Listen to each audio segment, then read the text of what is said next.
Hey, I'm Michael Hoff with Digital Theologian. Welcome back to day 12. Today, Jesus tells people to eat his flesh and drink his blood. They get freaked out and run away.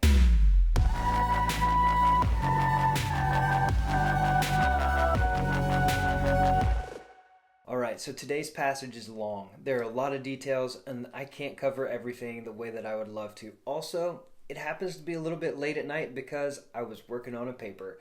So here we are, and I'm going to just hit the ground running. If you remember from yesterday's reading, the Passover is near, and Jesus just fed a whole bunch of people bread, doing a sign, and then he walks on water and freaks his disciples out. As Jesus comes to the other side of the Sea of Galilee, he begins to teach the crowd, saying, "I am the bread of life. Whoever eats me shall find eternal life." And as Jesus is making this statement, he is drawing a clear parallel to Passover that he mentioned at the beginning of the chapter. And he's drawing this line between him as the bread of life and the Passover bread that was eaten during the festival. This is Jesus again inserting himself into a Jewish festival and saying, look, there's a deeper meaning here.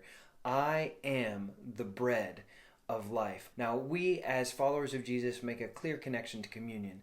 But for his original audience, they are immediately thinking of the Passover meal. They're thinking about the blood that went on the doorposts, symbolizing the fact that God was going to pass over the houses of the Israelites, and then they would be spared. By the mercy of God, they would find life because blood covered the doorposts. And then the people would leave Egypt and have a new identity as the people of God, set free from slavery. Jesus is coming in and he is inserting himself into the mix in the same way that he has defined other Jewish festivals and he has overturned Jewish institutions. Now Jesus is clearly saying, look, here at Passover, I am the bread of life. Eat my flesh, drink my blood, and you will find eternal life.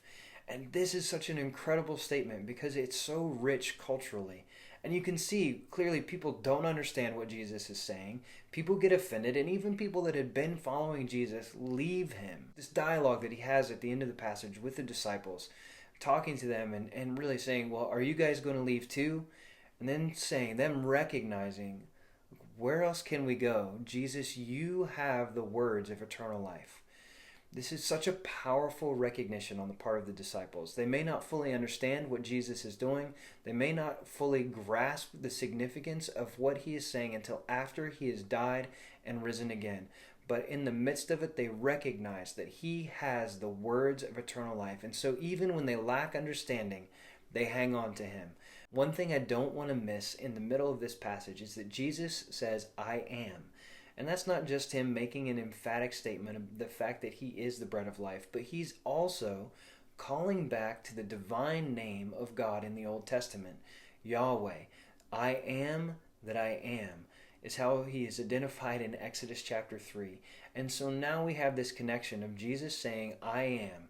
The Pharisees have been upset that Jesus has made these kinds of claims in the past, and now he is demonstratively saying it. They wanted to kill him in chapter 5, but now he has gone even farther and said, Ego eimi, I am.